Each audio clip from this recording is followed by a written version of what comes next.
Ah, já posso iniciar? Sim, por favor.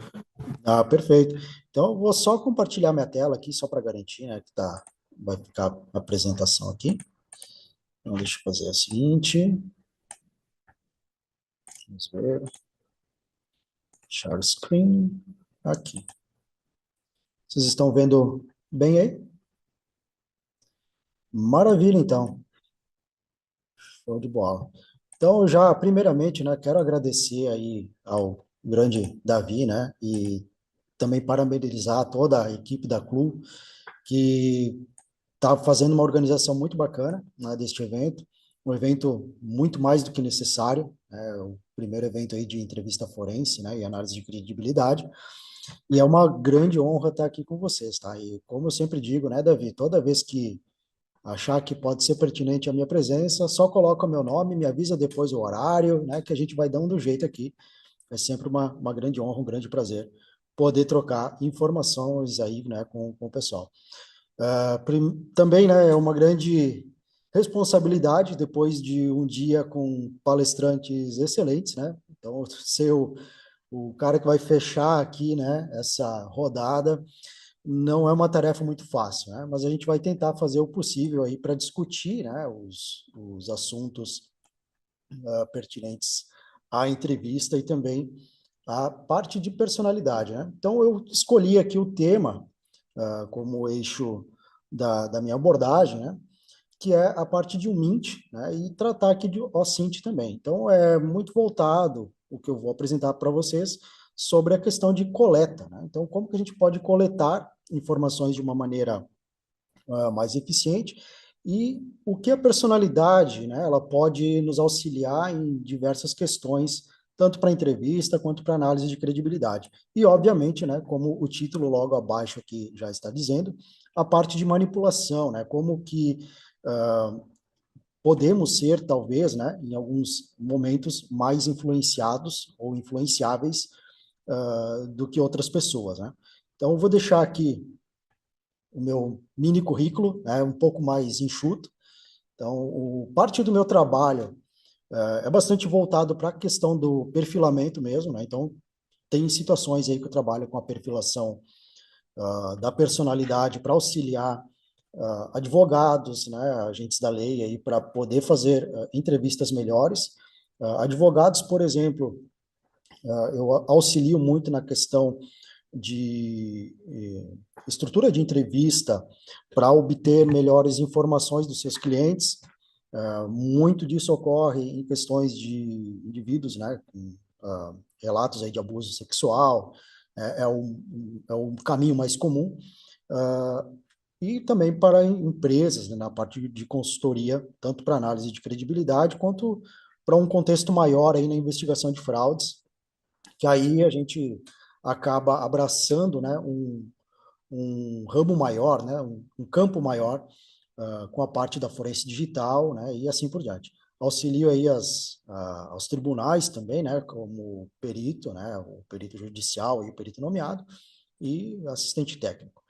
Estou fechando aí 2024, comemorando a minha segunda década, né, na área aí, né, de tecnologia da informação, onde a minha base principal, né, é a parte de segurança da informação e desenvolvimento de sistemas. Então, já atuei em situações também que envolvem aí essa parte de questões de marketing, publicidade, né, auxiliar o pessoal a traçar o perfil dos seus consumidores. Então, vou tentar ser bastante sucinto e resumir o conteúdo aqui para vocês. Eu preparei o slide porque eu não teria como cumprir o horário se vocês me deixassem falar o tempo todo aqui, né? Eu acabo perdendo a linha, então, por gentileza, se eu estiver falando demais, só sinalize para mim aí que eu vou tentar ser mais breve possível. Eu estruturei um pouquinho a minha apresentação, né? Definindo um pouco o que é o Mint, depois eu vou discorrer um pouco sobre o que é a personalidade, como que a gente pode utilizar, e os aspectos de influência que podem auxiliar, como eu comentei, lá na entrevista, né, como é que a gente pode montar uma entrevista, e também em relação ao que isso influencia posteriormente na análise de credibilidade. Tá? Então, eu sei que algumas pessoas, né, já que vão ter o contato, que já conhecem, podem dominar a técnica de Mint, né, já sabem do que se trata, mas talvez alguns outros indivíduos, né, algumas outras pessoas que venham a participar aí do congresso, assistir posteriormente as palestras, não tenham contato, ou queira conhecer um pouquinho melhor, então só para a gente poder esclarecer o que vem a ser o tema, né?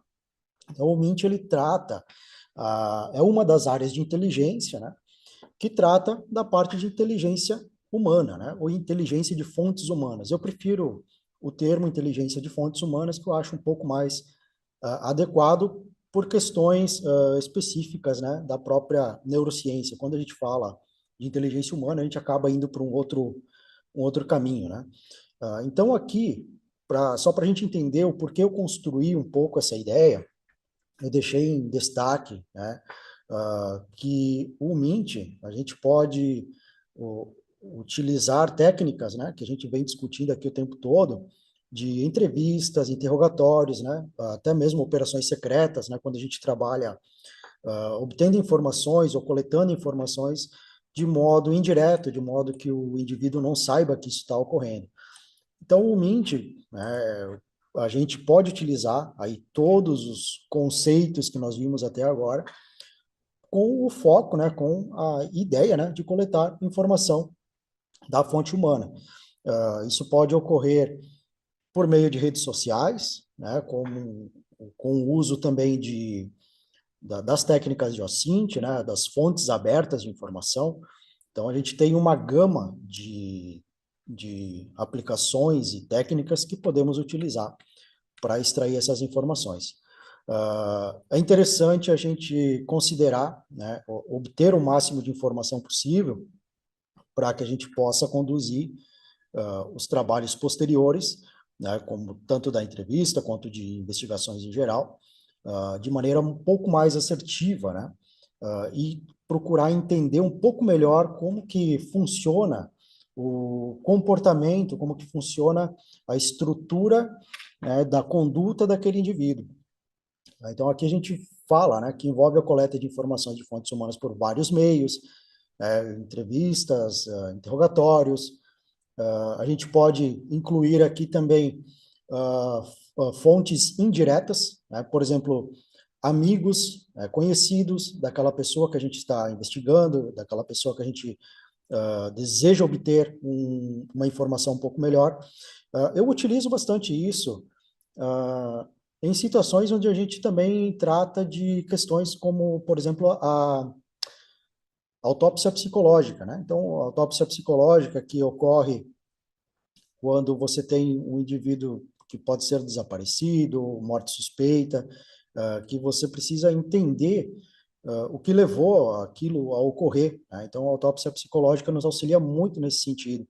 E para que a gente possa coletar informações de alguém que não pode mais falar, né, de alguém que não tem condições de dar um relato, você utiliza as fontes indiretas, né, e que não deixam de ser as fontes humanas, né, as fontes de inteligência humana. Beleza? Então, aqui a gente, na coleta, né, deixa eu só comentar aqui um pouquinho, na coleta, a gente, como eu deixei em destaque aqui, combina com várias outras técnicas. E aí a gente pode combinar com outras técnicas de inteligência, como a SINT, até mesmo o SIGINT, né, a técnica de inteligência de sinais. A gente pode obter informações importantes, o trajeto da pessoa, as preferências, e a gente vai ver um pouco mais à frente como que isso influencia, né, na personalidade, o que isso tem a ver, né, com o nosso tema, né? Se é, por exemplo, né, uma pessoa que procura uma academia, ela tem uma regra, né? Ela é uma pessoa regrada, ela tem um ritmo, ela segue um padrão. O que isso significa? O que isso quer dizer, né? Ela é uma pessoa que talvez possa ser mais influenciável, né, em determinados momentos, ou é alguém que com um certo padrão comportamental, né, com uma rotina, tende a ser alguém um pouco mais alinhado e menos influenciável, né? Então, a gente vai ver isso um pouco mais à frente. E no meio do caminho, né? Então, quando eu comecei a minha jornada, né, neste contexto todo de investigação, né, de coleta de inteligência, eu acabei conhecendo a técnica Scharf, né? Foi a primeira técnica que eu tive contato que é uma técnica de entrevista aí desenvolvida, né, por esse indivíduo aqui, né? E tem aqui, eu deixei até um pouco da reportagem que ficou aqui. Depois também quero compartilhar aí com o Davi, né? Se alguém quiser ver os slides. Mas ele traz informações bem interessantes, né? Uma forma que a gente consegue lidar com as conversas, né? A gente consegue lidar aí com frente a frente, né? Com outra pessoa de uma maneira respeitosa, né? Então a gente vê aqui a citação de que foi desenvolvida e usada durante a Segunda Guerra Mundial. Então nós temos um período, algumas décadas, né? De que isso foi desenvolvido. Hoje nós temos outras técnicas também, né? A gente tem outras ferramentas, outros modelos, né? O modelo PIS, nós temos o Orbit, que é um excelente mecanismo aí, né, de estrutura, né, para a gente trabalhar com entrevistas, é muito bacana, mas tem toda uma parte interessante aqui da técnica Scharf que a gente acaba discutindo, né, em cursos, a gente viu aí o pessoal falando nas técnicas de entrevista muito sobre rapport, né, então a gente tem muito aqui de entendimento, né, do que vem a ser a nossa estrutura principal de rapport, a gente consegue entender um pouco melhor também o que significa, né, uma entrevista mais humanizada, que também é um eixo aqui do Congresso, né, aquela entrevista com respeito, né, o uso mais adequado de informações, né, para conduzir essa conversa, né, e obter um relato aí, ou uma possível confissão, uma declaração de culpa, né. Então, eu deixei aqui em destaque, né, a obtenção de informações por meios indiretos, né? Então, você não chega necessariamente sendo tão inferindo, né, ou melhor dizendo, sendo direto, né, com aquilo que você quer, mas você obtém muitas coisas, né, muita informação por meio da observação, né, e do contexto geral. Ao invés de utilizar a coerção ou força, né, como a gente tem outros métodos aí, né, como, por exemplo, o método Reid, né, que a gente tinha aí algumas situações. Hoje ele tem uma roupagem, né, foi repaginado, então tem algumas melhorias no método, mas a gente ainda tem uma certa questão de coerção. Se é melhor ou pior utilizar, isso é um assunto, né, para outro momento, né? Na época que eu comecei a estudar um pouco mais as técnicas de entrevistas, né, eu não tinha muita informação. Isso já tem também um pouco mais de uma década. E eu precisei fazer uma entrevista e eu não tinha a menor noção do que fazer, né?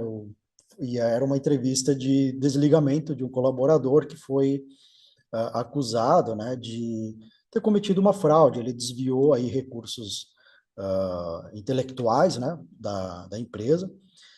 E eu não tinha a menor noção realmente de como que eu poderia fazer isso. Então, ao buscar informações, eu acabei chegando na técnica Sharp.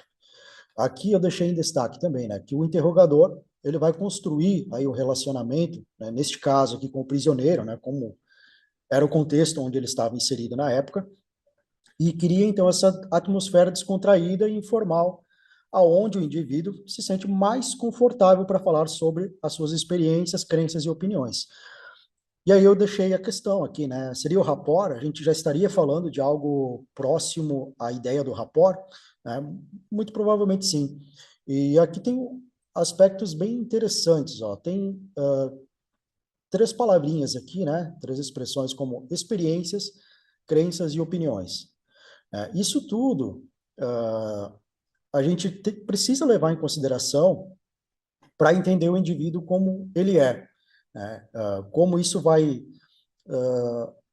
ser apresentado, né, conforme essa pessoa vai conversar, como a comunicação verbal, né, a comunicação não verbal desse indivíduo. Então, muito disso acaba trazendo informações que são muito relevantes, né, para que a gente possa conduzir a entrevista de uma maneira mais adequada. E se a gente trouxer de novo, né, para a questão da análise de credibilidade, né, a gente acaba também vendo o quanto isso impacta, né? Alguém, acho que tem um áudio, não? Pronto, resolvido. Opa, maravilha. Tá, obrigado, Davi. Aqui a gente compreende, né, essa parte de uso de perguntas cuidadosamente elaboradas, né, que são projetadas para elicitar, né, informações específicas. O interrogador vai utilizar, tende a utilizar outras técnicas, né, como oferecendo informações falsas. Só que isso aqui, de oferecer informações falsas, né, a gente tem que lembrar sempre de que era um contexto que era a época, né? Agora, se a gente pensar nessa ideia de manipulação, talvez faça sentido. Então, o que eu quero dizer é, não estou tentando encorajar ninguém, né, nas suas entrevistas, a utilizar informações falsas. Obviamente, porque isso pode ser prejudicial, né, e vai ser prejudicial na sua entrevista, porque, obviamente, o entrevistado, né, ele vai te ver com outros olhos, né, ele vai acabar te considerando uma pessoa pouco confiável. E para o rapport, né, para essa relação de confiança que você tem que estabelecer nessa conversa, né, dentro desse diálogo, não é uma coisa muito boa. Tá? Mas tem ainda cenários, existem ainda países, outros lugares aí onde isso acaba sendo possível de se fazer. No entanto, né, quando a gente vai para um termo chamado licitação, isso ainda pode ser abordado. Agora, vamos pensar o seguinte, né? Se eu preciso coletar informação de uma pessoa de uma maneira indireta e eu não estou ainda no contexto da entrevista, se eu estou fazendo isso muito antes, né, ou se eu estou, por exemplo, pensando numa entrevista de emprego, né, então eu vou contratar uma pessoa para trabalhar na minha empresa. Eu poderia ir sondando, poderia ir trazendo informações sobre aquele indivíduo e fazendo essa espécie de pescaria, né, que a gente até vê na engenharia social ou algo nesses cenários, né? E é o que muito ocorre também nos contextos de fraudes, né? Os perpetradores, aí eles utilizam muito dessas técnicas, tá? Mas vamos voltar aqui para a licitação, né? Então, aqui a ilicitação a gente tem como um processo de obter as informações do indivíduo através da conversa ou observação, que é muito do que a gente utiliza, tipicamente de forma sutil e indireta, né? Então, é o que a gente basicamente estaria fazendo aqui. Eu posso ver vocês com a câmera aberta, eu poderia, né, com base nos estudos que nós já temos, como o do Gosling, né, que ele fez o estudo, o Snoop, né, que é uma espécie de como é que ele chama? Um rastreamento do comportamento, rastreamento da personalidade com base nos cenários, né, no ambiente. Então, se quisesse, né, ainda que com uma baixa precisão, fazer algumas inferências sobre a personalidade com análise das câmeras abertas aqui, a gente já poderia se arriscar, né, a fazer essas inferências, a ter essas informações, né? Assim como vocês também, ao ter um treinamento, ao conhecer essa estrutura, vocês podem fazer o mesmo com o que vocês estão vendo, que eu estou apresentando para vocês aqui, de acordo com esse cenário. E também a minha verbalização, meu tom de voz, né, já é possível ter algumas características aí da minha personalidade. O Davi, ele acabou fechando a câmera depois que eu falei que podia fazer as inferências, né? Eu acho que ele acabou ficando meio preocupado. Davi, não vou fazer nada, tá? Tranquilo. Voltando aqui, né? Então, e essa observação envolve observar o comportamento, a linguagem corporal do indivíduo, né? Para obter esses insights que são mais importantes. Então, na linguagem corporal, eu gosto bastante de citar,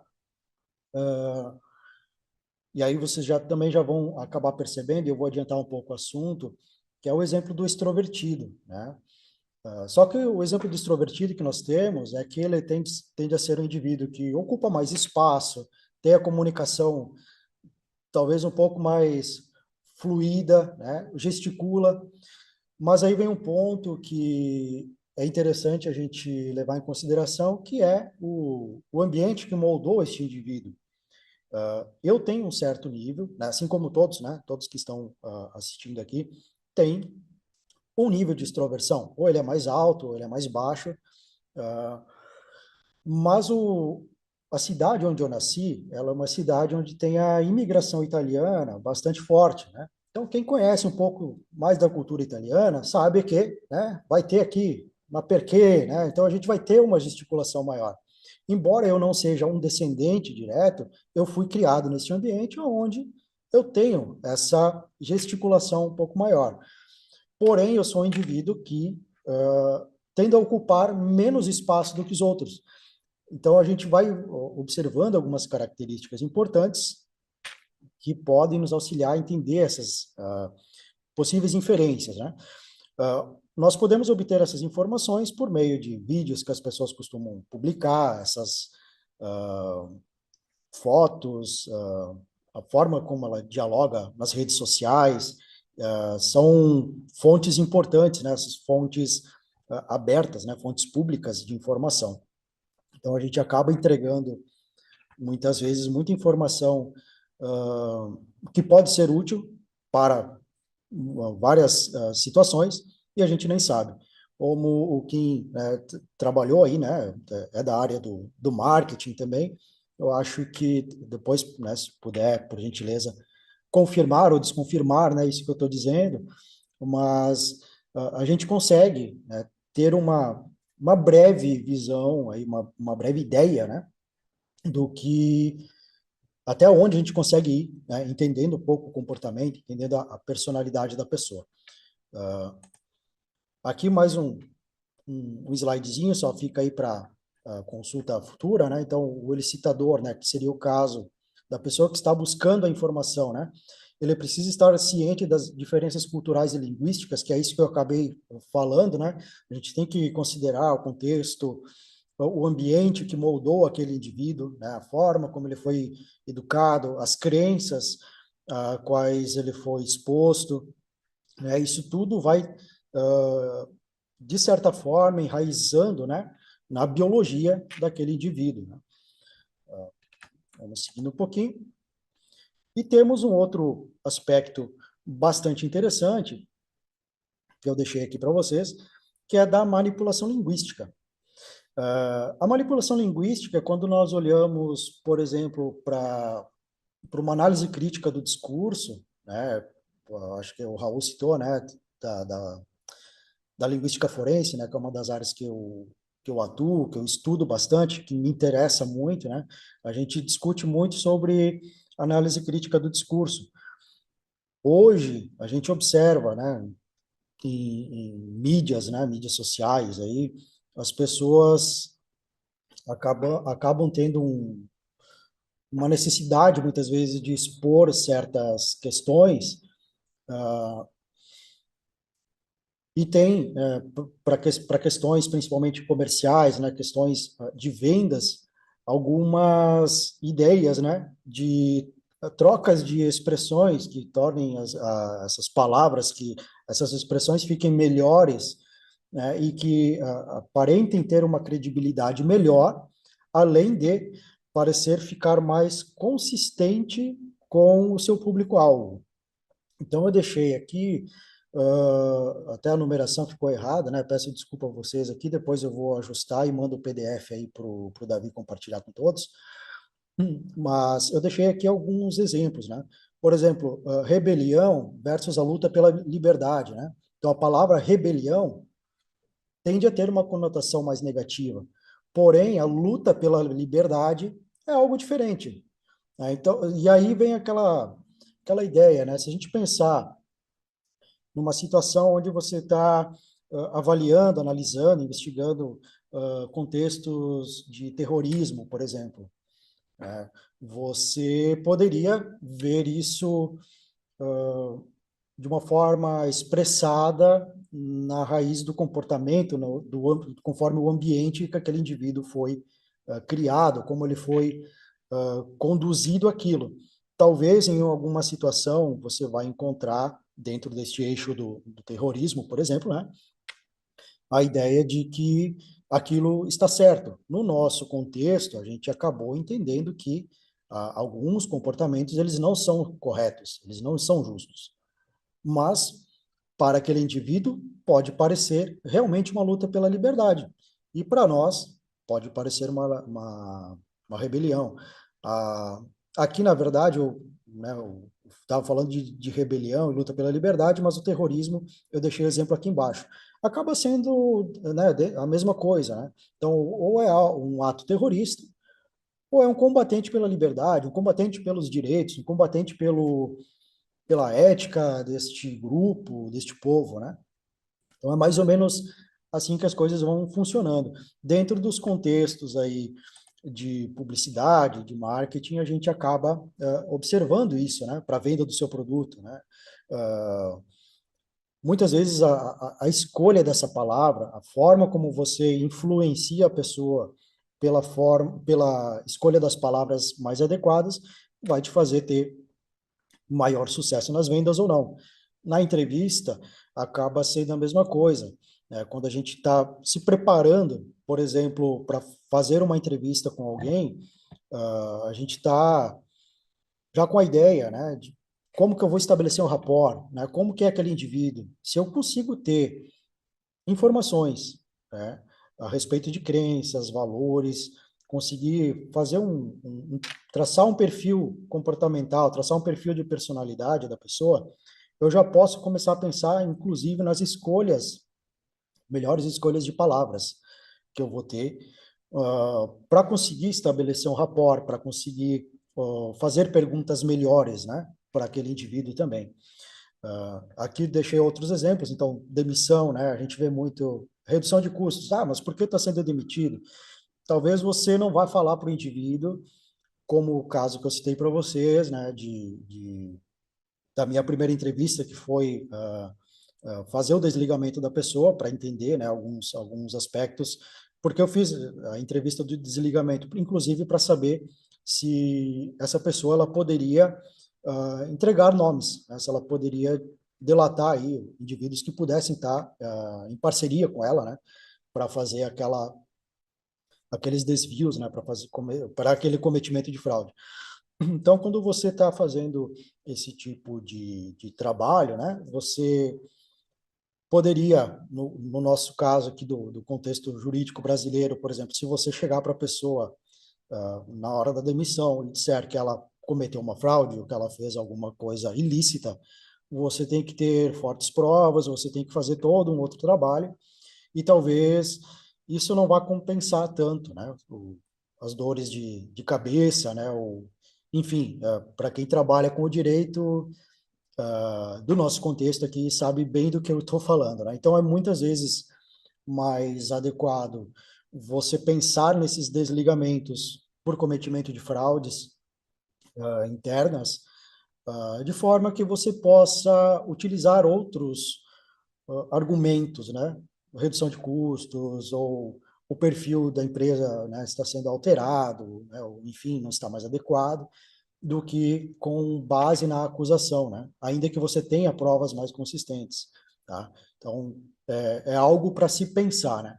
E da manipulação linguística muito ocorre, né? Dessa forma. Então, a manipulação linguística, inclusive, ela é algo que a gente acaba vendo, como eu deixei aqui, né? Em discursos políticos, jurídicos e negociações, onde a clareza total pode não ser vantajosa para o emissor dessa mensagem. Acho que foi ontem à tarde, né? Alguém comentou na parte das entrevistas formas, inclusive, de fazer o questionamento, né? A parte quando você tem o uso estratégico da evidência, né?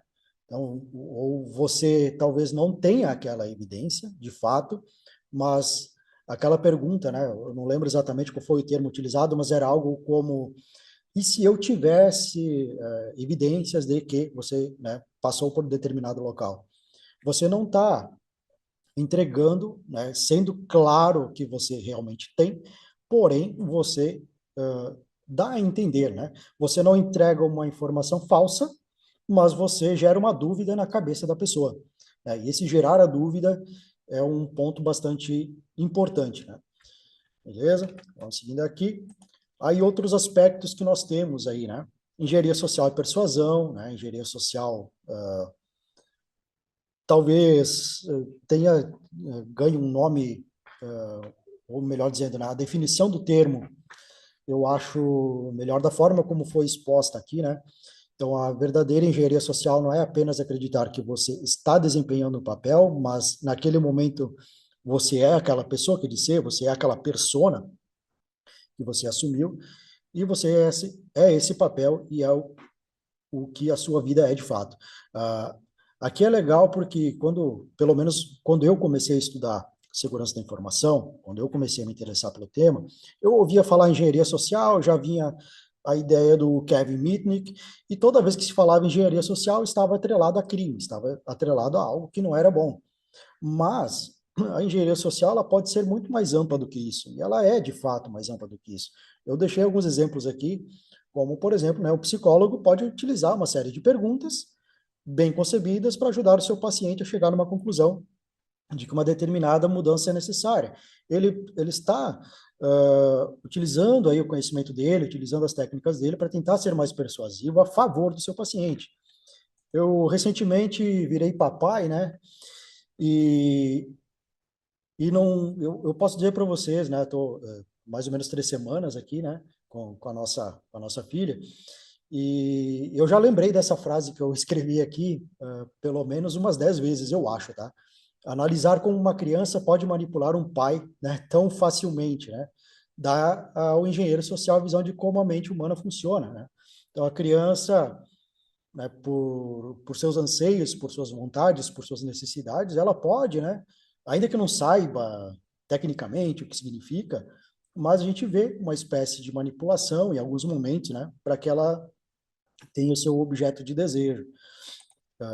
Eu vou pular aqui, voltei aqui, tá? E, de novo, eu só vou pedir para vocês olharem este quadrado ao meio aqui, né?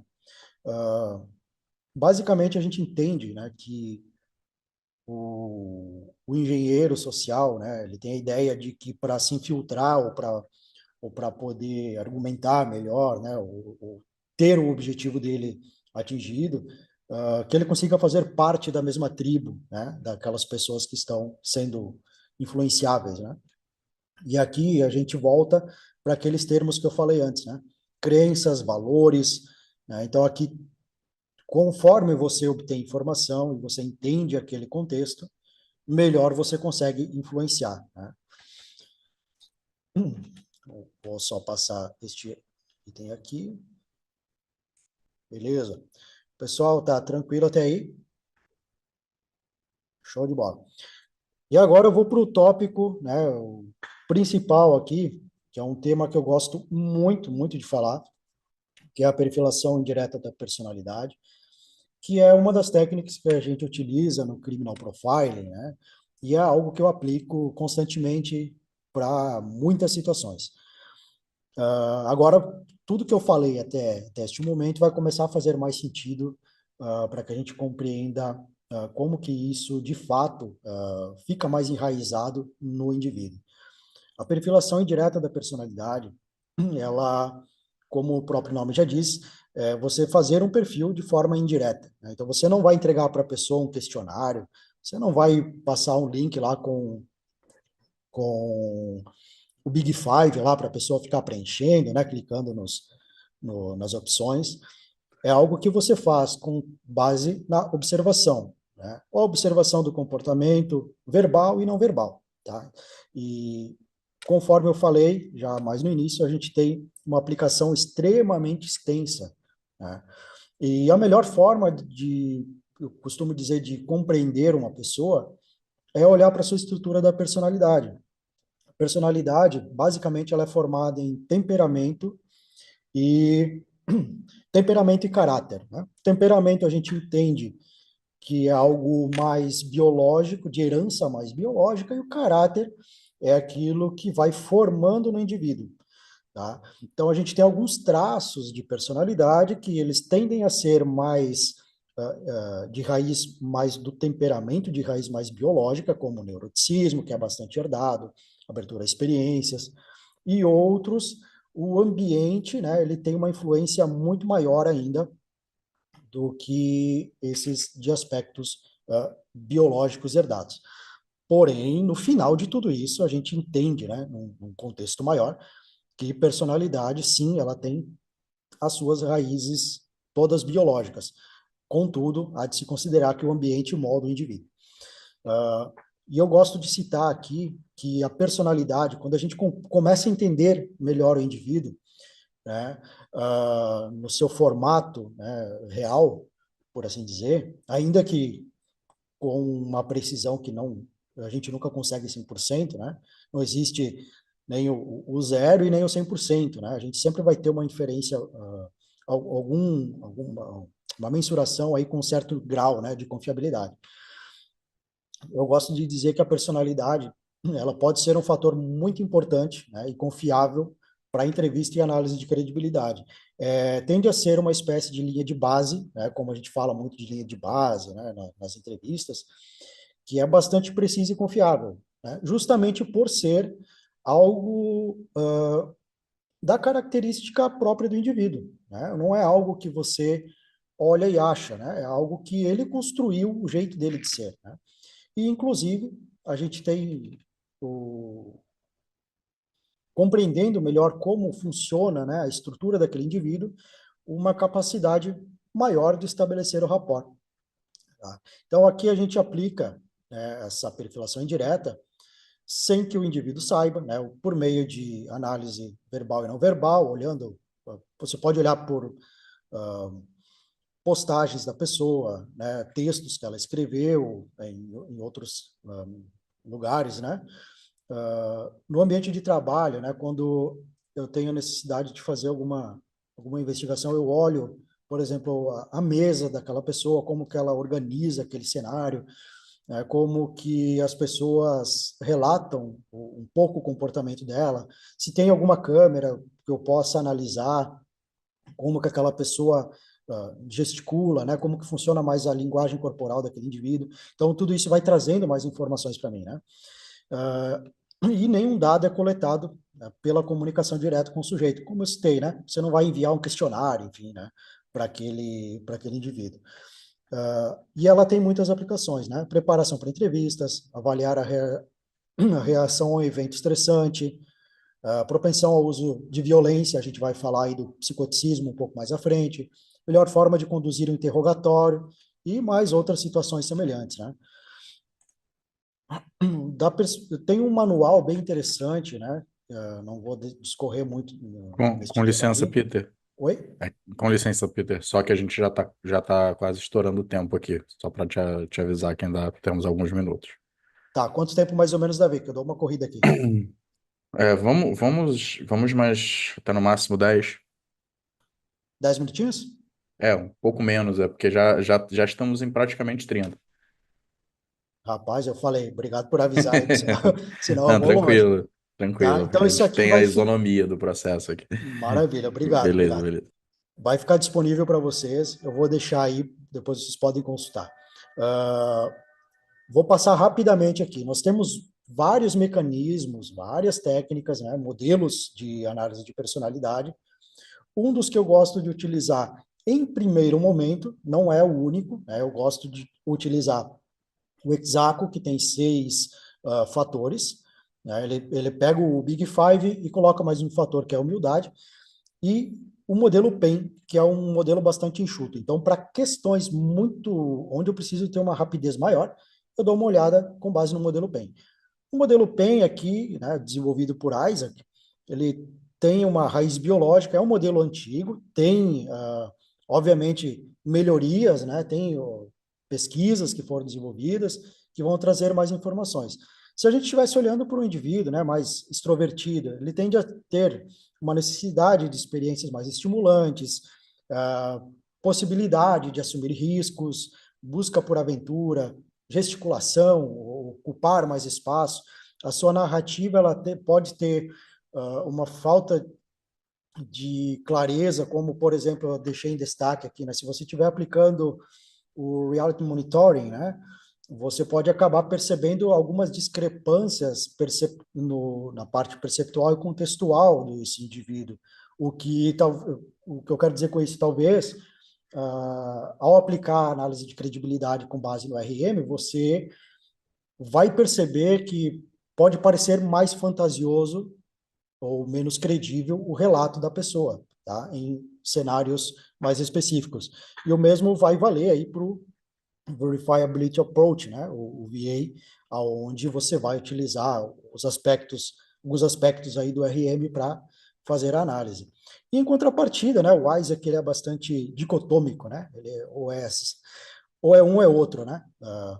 Então, você vai ter indivíduos aí que tendem a ter, no caso do introvertido, alguém mais calmo, mais quieto, né, mais introspectivo, tá? E com uma verbalização mais estruturada, né? Tende a ser um pouco mais coerente, palavras mais rebuscadas, né? Com um diálogo mais bonito, né?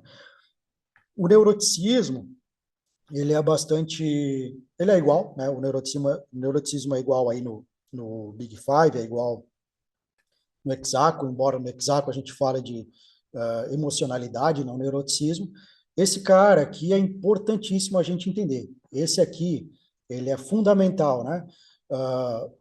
A gente compreender o que é o neuroticismo, porque a gente fala muito das entrevistas, o indivíduo está nervoso, então ele pode estar uh, fantasiando aí, né? Ele pode não estar sendo verdadeiro, né? Peguei o cara na mentira. Mas se a pessoa ela tende a ter um neuroticismo um pouco mais elevado, é uma característica dela que, ao você escolher algumas palavras, alguns termos e a colocá-la em determinados contextos, ela vai ter aí uma sensibilidade maior, né, a esses eventos que o coloquem em estados de estresse e ansiedade um pouco mais elevados, né? O psicoticismo, né, ele trata um pouco mais de outros aspectos que ele vai para, como eu deixei aqui, né, a crueldade desumana, a falta de empatia, né? Então a gente tem um indivíduo aí que pode ter uma propensão maior à agressividade, à impulsividade, né, à falta de empatia, como a gente fala muito aí na questão da psicopatia, por exemplo, né? Eu vou pular esse exemplo aqui, então, para a gente poder chegar mais ao final, tá, Davi? Eu queria fazer um labzinho aqui, mas deixamos para depois. Então, essa aqui é uma mesa, né, uma ideia de como é construído o ambiente, né? E a gente tem aqui como que a gente poderia descrever. A gente sabe que é um escritório compartilhado, então a gente tem a mesa mais afastada da porta, um escritório decorado, sem imagens pessoais, né, ponto importante, um pouco bagunçado e agenda na mesa, né?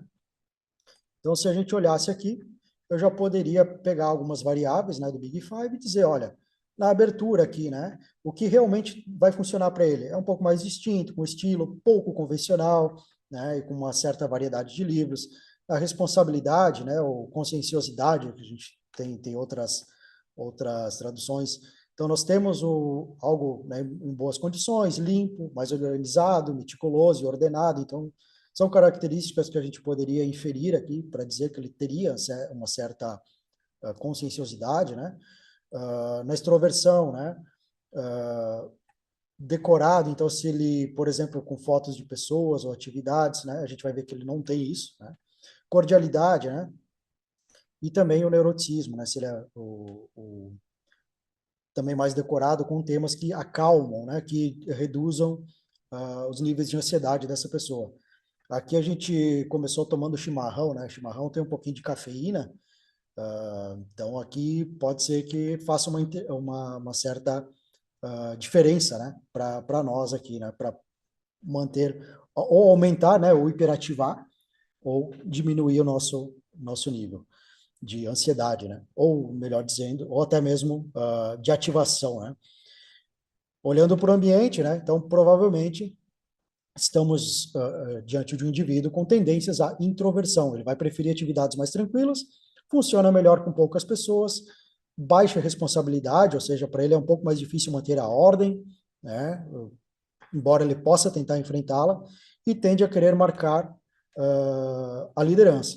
Eu só vou voltar rapidinho aqui, ó. Estou conseguindo voltar? Só fazer assim, volta. Eu não estou conseguindo voltar, não sei por quê, tá? Mas na mesa a gente tinha um papel que estava meio rabiscado, pode indicar que ele estava tentando ou diminuir a ansiedade dele, porque haviam mais rabiscos do que, na verdade, informações como uma agenda, né? Ou anotando as suas necessidades ali de ordem, né? Então a gente consegue ver, fazer algumas inferências com base nisso, né? Aqui, para tipos de perfis de influências, né? Eu vou tentar discorrer sobre dois aqui principais. Eu utilizo também, primeiramente, este modelo que foi criado aqui pela seção de análise de comportamento delitivo aí da Guarda Civil da Espanha. Então, eles fazem uma junção entre o modelo PEN aí do Isaac e também do BusyBus, né, do Jeffrey Gray. Então, ali, o BusyBus, que é o sistema de ativação comportamental, o BAS, que é o sistema de ativação comportamental, e o BIS, que é o sistema de inibição comportamental. Então, aqui né, fica o slide aqui, né? Mas só para a gente entender, né? Quando a pessoa tem uma tendência a externalizar algumas questões que envolvem ansiedade e impulsividade, vão fazer com que ela tenha possíveis comportamentos futuros. Quando ela tem uma tendência maior a internalizar aqueles seus comportamentos, né? Se ela é mais inibitória, ela vai ter uma tendência maior, com base na sua impulsividade ou ansiedade, enfim, a ter certos comportamentos. E lá no finalzinho, né, na parte de entrevista, a gente poderia traçar, com base naqueles oito grupos, né, 8 tipos, né, de perfis, um pouco da ideia, né, de como a gente poderia conduzir a entrevista nestes casos, tá? O psicopata secundário e o psicopata primário. Eu vou falar um pouquinho desses dois, tá? Que desperta bastante curiosidade, até pelo termo psicopata, né? A gente não faz aqui análise diagnóstica, tá? Não é um diagnóstico, são inferências, né? A gente está falando de traçar perfil, de uma forma que a gente possa compreender um pouco melhor o indivíduo e conduzir melhor entrevistas, interrogatórios e também a análise de credibilidade. No psicopata secundário, por exemplo, é caracterizado, então, pelo autobas, né? Sistema de ativação comportamental, onde ele tem altos níveis de extroversão, neuroticismo e psicoticismo. Então, tudo tende a ser mais alto nessa pessoa. O que isso quer dizer? De forma bastante resumida, que a pessoa é ativa, sociável, aventureira, né? Então, aqui, extroversão, buscando novos estímulos. Por outro lado, essa busca constante por estimulação pode resultar num comportamento mais impulsivo, né? A questão de a pessoa, por exemplo, não conseguir retardar a gratificação, né? E ter dificuldade em controlar as suas emoções, que está ligado ao neuroticismo. É caracterizado, então, por instabilidade emocional, então, né, o autoneuroticismo te faz entender que a pessoa não tem uma emocionalidade, né, uma estabilidade emocional muito boa, e que pode resultar em reações inadequadas a ambientes estressantes e ambíguos. Isso significa que, se eu estiver estruturando a minha sala de entrevista, né, e eu não levar em consideração isso, se eu hiperestimular a pessoa, ou se eu transformar aquele ambiente em algo potencialmente nocivo, né, para esse indivíduo, talvez eu não consiga conduzir a minha entrevista de uma maneira adequada. Talvez eu tenha um indivíduo que ele possa reter mais informação, eu posso não estabelecer um rapport de maneira adequada, né? E as fortalezas, então, né, as forças desse perfil, incluem aí a audácia, impetuosidade, né? Então, a gente fala até de narcisismo aqui, né, típico de pessoas, né, mais com esse perfil, e as fraquezas, então, a instabilidade emocional e a capacidade que vão de lidar com essas situações que vão exigir paciência e esforço. Tá? Se eu colocar para um indivíduo desses aqui, né, talvez uma xícara de café, ao invés de colocar um copo d'água, pode fazer diferença, dependendo de algumas características e dependendo do que eu precisar obter de informação e também, na verdade, o tempo que eu pretendo que dure a minha entrevista, por exemplo, né? Talvez no modelo PIS funcione de uma forma. Se eu precisar seguir para o caminho do RAID, né, por exemplo, eu queira manter o cara acordado por 10 horas, 20 horas até ter a confissão, vou jogar café aqui que para ele vai estar tudo bem, né? Ele vai estar toda hora com essa ativação necessária aí dos estimulantes, né? Que ele busca aí pelo nível de extroversão mais elevado. E já o psicopata primário, ele tem a parte da inibição comportamental. Então, a gente tem um indivíduo ainda com altos níveis de extroversão e psicoticismo, porém, baixo neuroticismo. Né? O que isso significa? Ele não vai experimentar sentimentos de ansiedade ou culpa, não? Então ele tende a ser alguém com uma estabilidade emocional bastante interessante, talvez para influenciar esse indivíduo vai ser bem mais complicado, eu não posso usar perguntas como, por exemplo, um vídeo que eu gosto bastante é de um serial killer que a gente teve aqui no Brasil, que eu acabei esquecendo o nome dele agora, mas onde o repórter, né, na verdade nem é um entrevistador forense, é um repórter, ele pergunta, e se fosse a sua filha, né? E aí esse indivíduo, né, baixa ansiedade, né, um indivíduo com neuroticismo baixo, com psicoticismo alto, né, e bastante manipulativo, ele devolve a pergunta para o entrevistador, né? E se eu fosse teu filho? Bom, ele não, né, não faria diferença para ele quem era, né? Se era filho ou não era filho, enfim. E aqui, de alguns pontos, né? A falta de empatia, a busca por novas sensações e ambientes de autoestimulação são características mais notáveis.